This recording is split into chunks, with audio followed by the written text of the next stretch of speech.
What's going on, YouTube? I'm E, and this is Simply Put Scents. I'm really late on my spring starting lineup list, so I figure better late than never. So here we go. My spring starting lineup. So guys, as you know, I like to do my starting lineups a little differently. I use a baseball theme. Go Yankees. There it goes! Deep to left, really deep! See ya! Oh my goodness! Let's go Yankees all day long. So yeah guys, let's just get into the starting lineups. Let me just show you what the positions look like.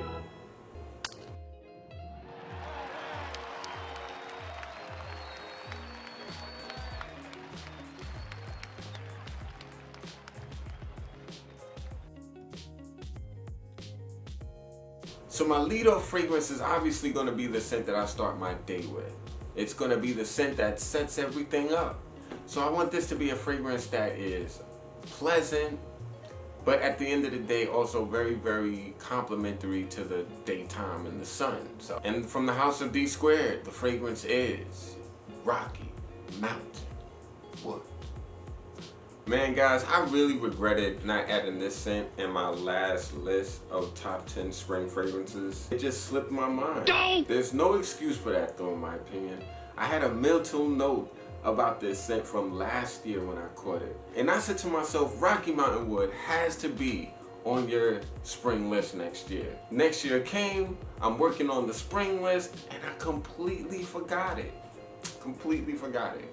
And that seems to be a running theme with this fragrance, because even though it's as good as it is, a lot of people forget about it. A lot of people don't focus on this fragrance. And that I think is weird, because this smells really, really, really, really good. This is a scent with a heavy dose of spice in the form of pepper, but man does it work. Very, very good fragrance with great longevity, great performance. And I just really like it. It's like it's a very masculine floral, to be honest with you guys. It's just really well done from the house of DSquared. Had it made my list for this spring, it probably would have made it in the top 5. Yep. Rocky Mountain Wood, guys, it's that good. It is that good. So my cleanup hitter is gonna be the fragrance that I wear at night. And now this is gonna be the scent that I just like hit the club with from time to time. This is the scent that I will go to bars with from time to time. And the scent that I wore a lot this spring was from the house of Amouage, Memoir Man. Now this is a fragrance that a lot of people would consider more of a leather scent, but to me this is a really dark green-ish type of fragrance. Yes, leather is the main component of the fragrance, is the main drive of the scent, but I just love the greenness of it. It just comes across really, really green. The beautiful thing about this fragrance is that a lot of people appreciate it on my skin. It's one of the more complimented Amouage fragrances among their lineup. I really do just love the depth of this scent. So Spring Nights and Memoir Man work hand in hand. And it's in a black bottle too. So it's definitely a nighttime scent. Just screaming nighttime. Nighttime in the springtime, this thing is killing it. So my designated hitter, or my daring fragrance for this spring, happens to come from the house of Labo, guys. And it was gifted to me by an amazing subscriber named A2. Thanks so much again, A2. But guys, another 13 by Labo. Bam! This is an amazing daring fragrance. Now a lot of people will say, what's so daring about it? Well, it kind of smells like magazine pages.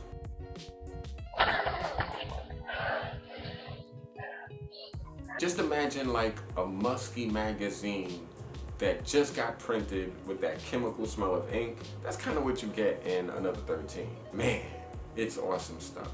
It just smells weird, but it's one of the most appealing, most alluring, most seductive weird fragrances I've ever smelled. And I could definitely say that without issue. Costs a lot to own it, and it's extremely exclusive, but hey, if you want to smell like a magazine, I guess it's worth it. That animalic type of musk is not my thing. This fragrance recreates that scent, that musky scent, you know, but in a clean way. So it's like a dirty, clean musk. Very, very weird. Isoe Super also in this fragrance really holds it down. It's just really awesome. You think you're not wearing anything over a period of time, but it's blasting on your skin. It's extremely dense, even though you think it's very light. Love this fragrance, guys. I'm falling for it more and more. Another 13 by the house of Labo. My designated hitter is coming through in the clutch. Gucci Guilty. Absolutely.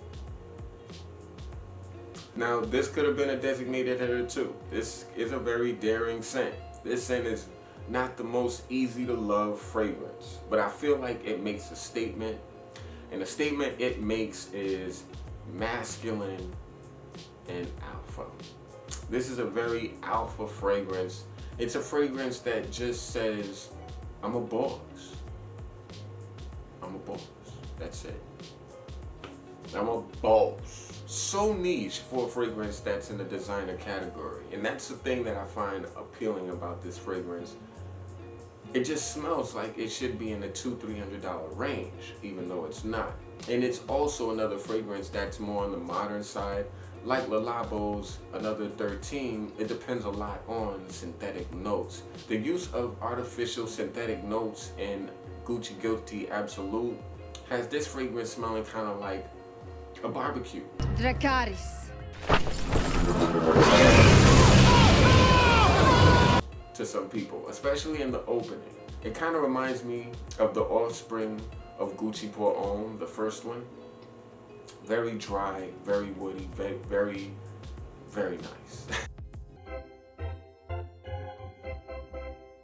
So my setup, man, or the date fragrance that I wore this spring was none other than Geir Ness by Geir Ness. It comes across like a floral, clean fragrance for men.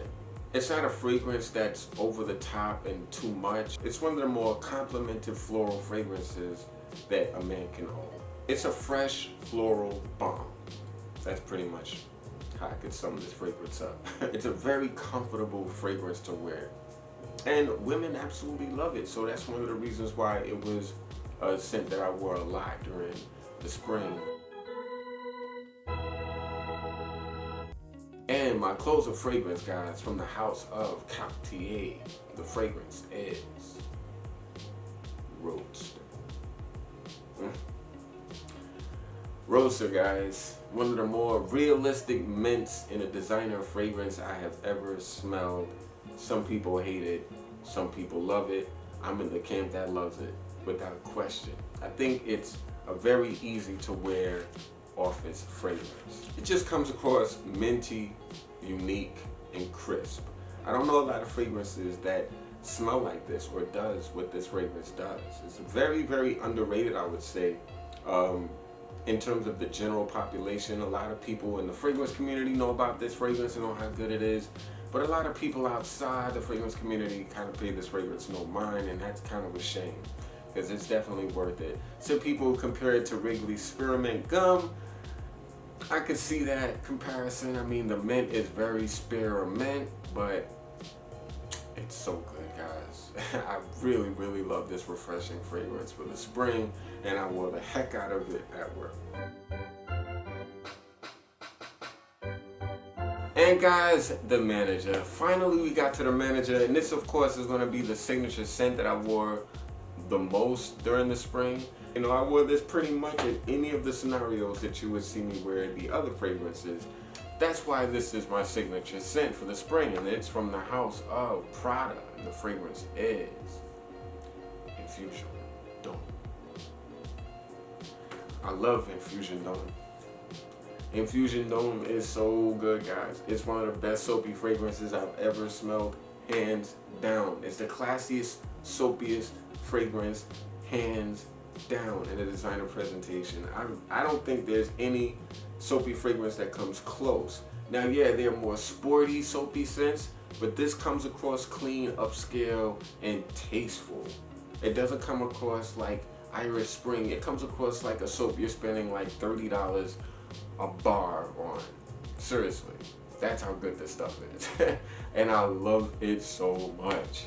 So Infusion Dome was a fragrance that I wore pretty much at any and every opportunity. And the 3 words that I would use to describe this fragrance: soapy, masculine, clean. So guys, please comment down below. Let me know what spring fragrances you wore this spring. I'm really curious to know what scents you was wearing a lot. And yeah, let me know what you think about this starting lineups video. I'd be really curious. And of course, like this video if you appreciated it. And if you're not subscribed to Simply Put Scents, what are you waiting for, my friends? Hit that subscribe button. And also knock out that bell so you'll know when my fragrances come out. So, thank you so much for watching, my friends. I really appreciate your time. I'm E, and this is Simply Put Scents. And I'm Simply O-U-T. Peace. You don't understand, guys. Blind buys to me are great for the channel, first of all. I wouldn't probably do as many blind buys if I didn't have a fragrance channel. I guess this is the perfect excuse for them. I look at them as thrills. They're fun for me. Like, I just don't go blind buying all willy-nilly. Not me.